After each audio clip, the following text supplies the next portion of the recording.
Welcome to the Let's Talk Data podcast series presented by SAP, where we explore game-changing technology and strategies with leading experts with the goal of maximizing the value of data across your organization.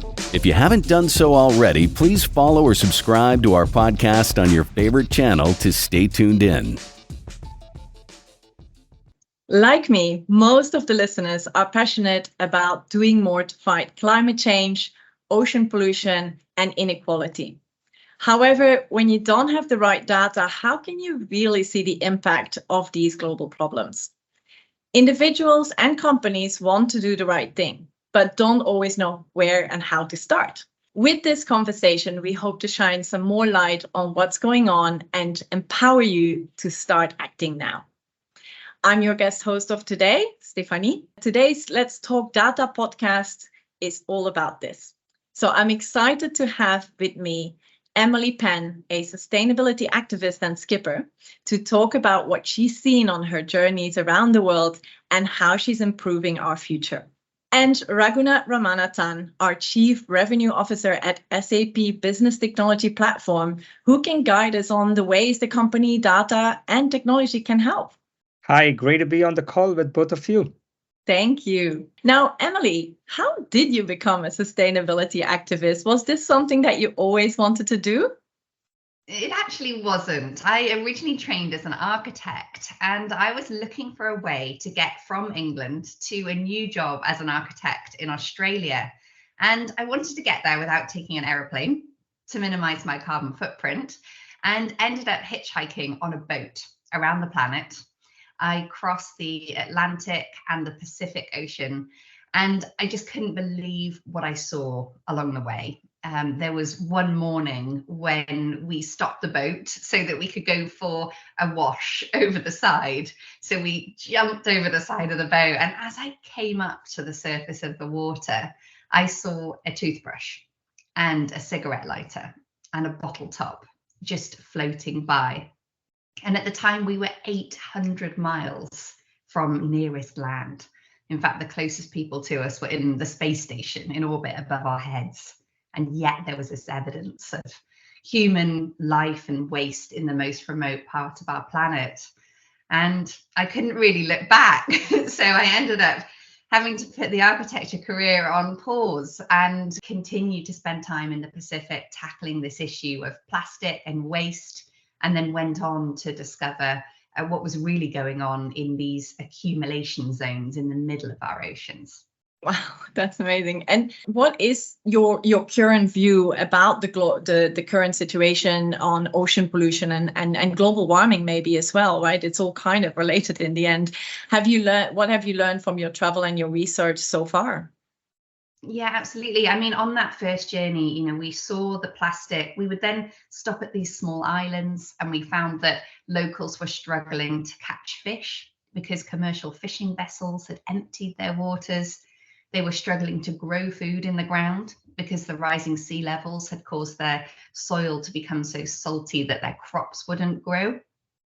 We saw fish populations declining. We saw coral reefs bleaching. We even sailed through the Northwest Passage in the Arctic, a stretch of water that would never have been possible 100 years ago is now possible because of the amount of ice that's melted up there. And so, we saw all of these things, and then we started collecting data, and we started to understand more so that we could then monitor really what was happening, particularly on the plastic issue. I'm sorry to say that it does seem to be getting worse and worse year on year that we've been out there in the last 15 years. And we are seeing a continual decline, despite the amount of awareness that we now have. We're still struggling to translate that awareness into action that can then be seen in the ocean.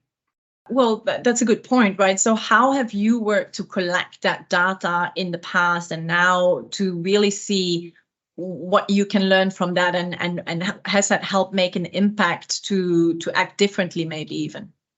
Yeah, absolutely. At the beginning, when we were studying plastic, it was first about going to these so-called islands, these islands of plastic, maybe something that we could clean up and, bring back to land. But when we got out there on these research missions and we started looking at it, we quickly realized that the plastic breaks down into these tiny fragments, what we call microplastics. And so the first part of our data collection really sat around trying to just understand the composition of the plastic in the ocean, and that the majority of it is smaller than your little fingernail, less than 5 millimeters big. And that was an important realization, because it means that it's very hard then to clean up when it's that small. And we now know that there's 171 trillion pieces of microplastic in our ocean, both floating on the surface, but also has sunk, down to the depths where we can't even really measure what's going on down there. So that was an important first bit of the research. And then when it went on from there, this realization that actually it's getting into the food chain because these pieces are so small. Our focus switched to understanding more about health. I ended up doing a test on my own body where I looked at some of the chemicals in plastic that might have all made their way into the food chain, and discovered that of these 35 chemicals that are banned by the United Nations, I had 29 of them in my own blood. And when we then look at how we solve the problem, I think, that's when our focus shifted to, we need to identify the sources of this plastic. So then the work went more, detective focused, because most of the plastic in our sea is completely anonymous. We don't know where those chemicals or those plastic came from, because it doesn't have a stamp on it that says the company that manufactured it, or really any way of telling. And so we have to look at the morphology, we have to look at the color, the size, but we also can look at the polymer type. And that gives us a lot of clues as to what that fragment of plastic might have been used for when it was originally manufactured. And so that polymer analysis is really important. And that data has been fascinating to look at, particularly when you look region by region, because we see quite a lot of variation in the different types of polymers that are being found in different parts of the world. And it can really help indicate where those main sources of pollution are locally. Right. Yeah. So maybe Raghu, I'll go to you, because as a leader in the technology from SAP, you've been talking obviously with companies about how they can reach their sustainability goals. And one of the topics that usually is the first step in attacking that is getting the right data and having the right visibility around that. So can you maybe share your perspective on the data challenge that companies even might have, not having that right visibility to even start looking at the problem? Yeah, absolutely. And I was just listening to Emily, right? And it's fascinating, it's alarming. And you see that, first of all, we need to understand what the problem is. Because you think it's a certain problem, and then your definition changes when you have more data. And that's my experience as well. What I say usually, Stephanie, is that about 80% of the data in any company, in any enterprise, is dark data, right? And the challenge is, how do you get that to become bright data that allows you to understand what the issues are first? I'll give you the example of Costain, right? Costain is a digital infrastructure company based here in the UK. They work with, for example, Transport for London and other customers, and they're looking at how to optimize the entire transportation networks, lower the carbon footprint. And this is what they discovered, right? They always say when they worked with these customers, the visibility of the data was very poor. And they use SAP, or you could also use other similar solutions. And you improve the visibility from 80% not being visible to 80% actually being visible, right? This allows them to model the entire network, simulate potential solutions. So that's very key. The other big problem, in addition to visibility, is the quality of the data, right? Sometimes you would say, okay, now I have visibility to the data, but when you read the data, you can't make head or tail of the data because it doesn't correlate. It's not nicely tabulated, referenced. So lots of our customers spend a lot of time cleaning up the data. That's pretty important as well. One favorite example for me is NHL. I think we're all sports fans, or at least I am. And NHL is a big user of SAP data technologies. And again, similar to what Emily said, they were trying to become a sustainable sports brand. And they figured out through data collection that a lot of the problems or a lot of the sources of emission were actually directly correlated to the venues themselves, right? It could be triangulated. Then they spent a lot of time collecting and cleaning up the data around the venues, which allows them to better provide solutions to reduce their carbon footprint as well.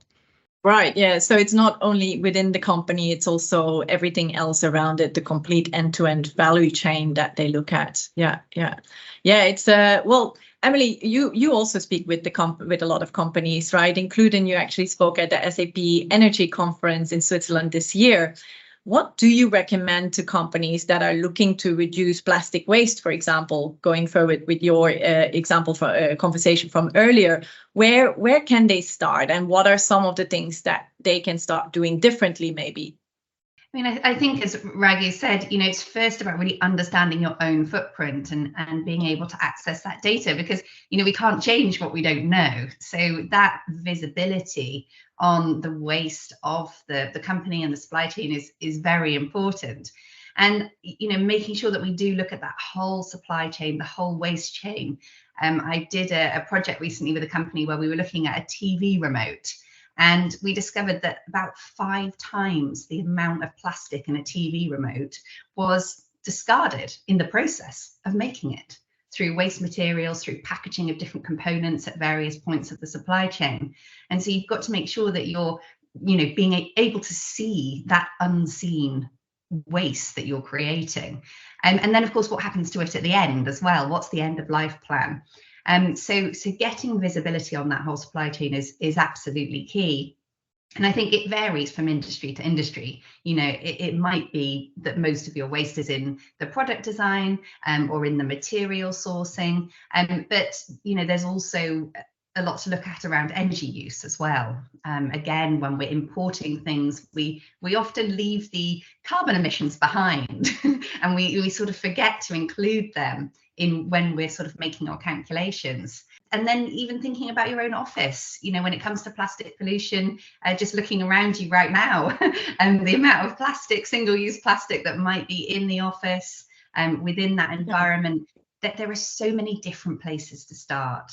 And I think that's what's so key about solving these issues, is that there's rarely one solution. But that actually the fact that there are hundreds of solutions, we can be doing something seemingly quite small in our immediate environment, that we can start today, and then at the same time we can be thinking long-term, big picture, how we radically change the products we're making in the future. Yeah, and talking about carbon footprint, where Raghu and yourself touched upon, how do you feel about the progress to reach the net zero by 2050? What's your view on the most effective methods to reduce emissions and stop climate changes from getting worse, really, because they're already a lot? I agree. It's going to take pretty radical action to be able to reach these targets by 2050. And I think, when we look at whether it's climate change, plastic pollution, there's no silver bullet solution. And I think a lot of us, a lot of politicians, they just want to say, okay, there must be one easy thing that we can do. We can implement a policy and it's going to be straightforward and it's going to happen. And unfortunately, that solution doesn't exist. And in a way, we're also not looking for that solution, because if we pick one thing to do instead of using fossil fuels or using plastic, we will create just a big problem somewhere else. And so, really, I think to be able to achieve these goals, we need to diversify. We need these hundreds of different solutions, and we need innovators, investors, creators doing things differently than we've done them before. Because at the end of the day, greenhouse gases are being emitted literally every second of every day on every corner of this planet. And because of that, it needs to be solved in many, many different ways, in many, many different places. And so I just sort of have this hierarchy where the first thing we need to do is just stop using fossil fuel in any way that we can in our life, in our company. Just avoid creating emissions in the first place.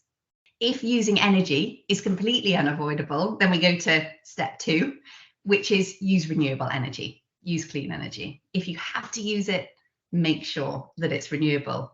And then finally, if you can't even do that, for example, air travel at the moment, very difficult to do using any kind of green energy, then number 3, you have got to recapture your emissions that you're putting out into the atmosphere. And that needs to be done through restoration of natural world to be able to absorb that CO2. So that kind of 3-point plan, but really in that order, is essential. So we don't just go straight to offsetting our emissions. The first thing we do is try and get our emissions as close to zero as possible. And that needs to happen across all 3 sectors. It needs to happen through individuals, businesses, and governments. And the only way we're going to get to these goals is if all 3 of those sectors are working together. Thank you. And well, Raghu, I mean, I know SAP is working hard on that itself, but also have you seen a shift in the conversations with our customers in this regard? And if so, what is it? Yeah, so just picking off from what Emily was saying, I also strongly feel there needs to be action across individuals, across governments, across enterprises, right? I probably have more influence and have direct access more to the business side, right? So I can comment less on the individual and the government side, where Emily, I think, has articulated very clearly what needs to be done. On the business side, I'm seeing indeed a complete shift. A lot of times, what used to be a nice, fashionable conversation is now a real conversation with the leaders of the business. I genuinely feel a change. And also, I think it's a part of the brand that they're trying to build. A lot of them understand that the customers of the future are expecting that to be a core part of the service that is being provided, right? So it's critical to their competitive success.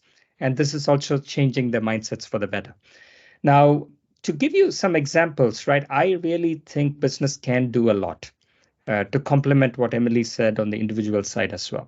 One customer, for example, we're working with, which is in probably an industry which is, if I can say it that way, a big contributor for waste and pollution in this economy. It's a building products company, right? It's an Italian company called ARPA. And we know that population is expanding. There's a lot of demand for housing, new construction, right? And if you study this industry very closely, there's a lot of energy wastage, water wastage. Emily spoke about the TV remote control, right? Similar problem, lots of scrap and production that's never used, which in the overall scheme of things, you just wonder.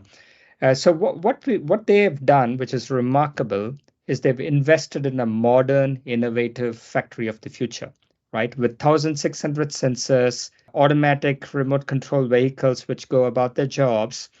And all these sensors are feeding that data into an SAP platform, which allows them to optimize in real time based on their visibility, the energy consumption, the water consumption. And basically, they've almost eliminated the scrap wastage to zero, right? So this is, for me, a blueprint for what a good industry contributor can do. And this is just an example from one industry, but I see this being multiplied across. That's fantastic. And I think it will give them a competitive advantage as well, right? Where in the end, customers and investors are looking at that as well. So that's fantastic. Exactly. Great example. Yes, very encouraging. So Emily, you've actually developed a platform called Shift, an application that allows everyone to find kind of a meaningful way to create long-term change. Can you maybe talk a little bit about this initiative and maybe any of the examples that people have shared with you that show that they've really made a difference, either locally or globally? Absolutely, yeah. So the platform's called Shift. You can find it at shift.how. And it is a collection of hundreds of solutions to tackle plastic pollution. And really, it helps people, whether it's businesses or individuals, to navigate those hundreds of solutions using a series of filters. Because the idea that there's so many things that we can do can feel quite overwhelming, and it's hard to know where to start. And so it's really trying to kind of overcome that problem. It's actually been used in 146 countries so far, and businesses can add their own solutions. So if there's a solution that isn't in the database that you've got, something you've invented, you can then add it so that other people can find it.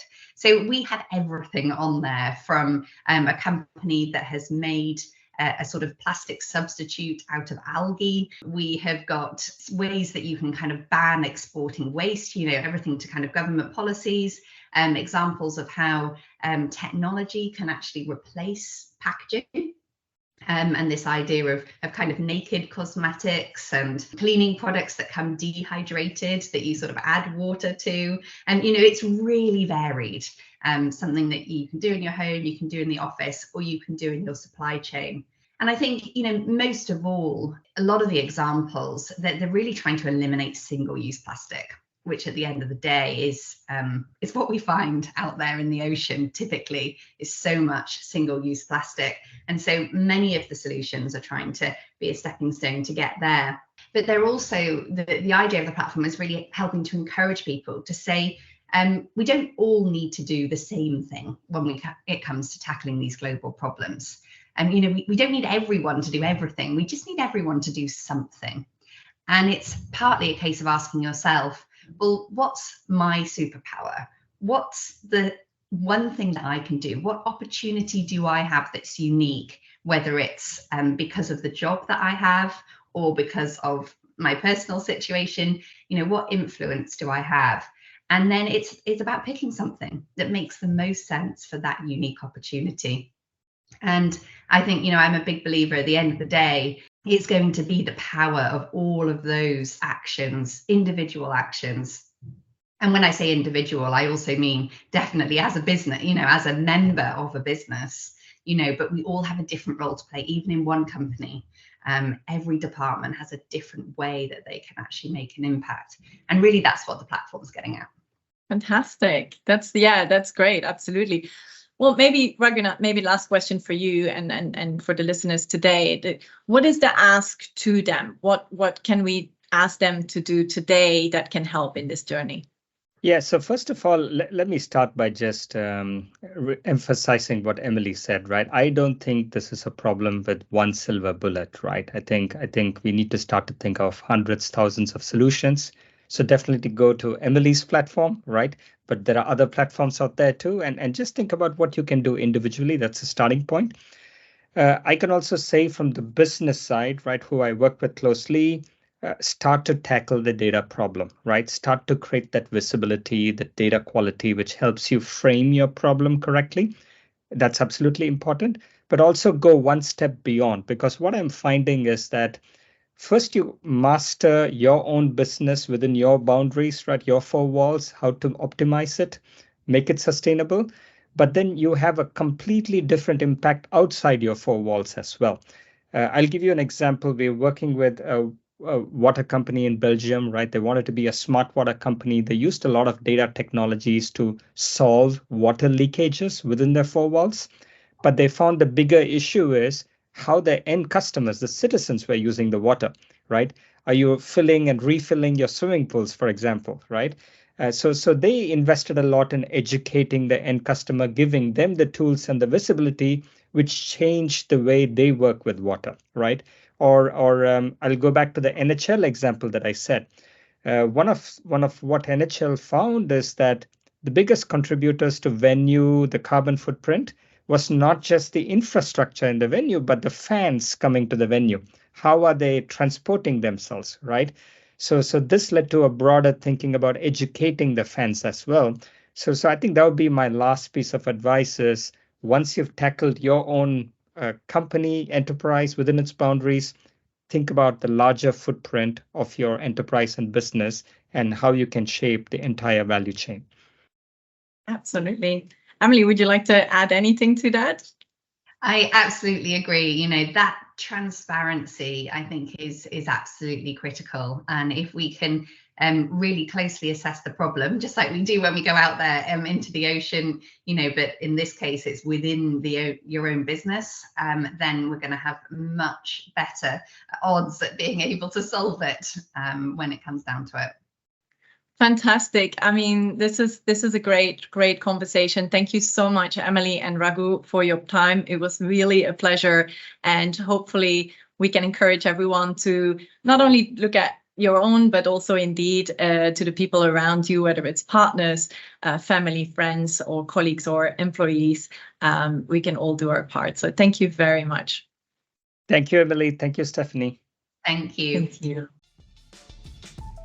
We hope you enjoyed the podcast. Check out the show notes for additional links to information. And please subscribe or follow to join us on the next episode of Let's Talk Data presented by SAP.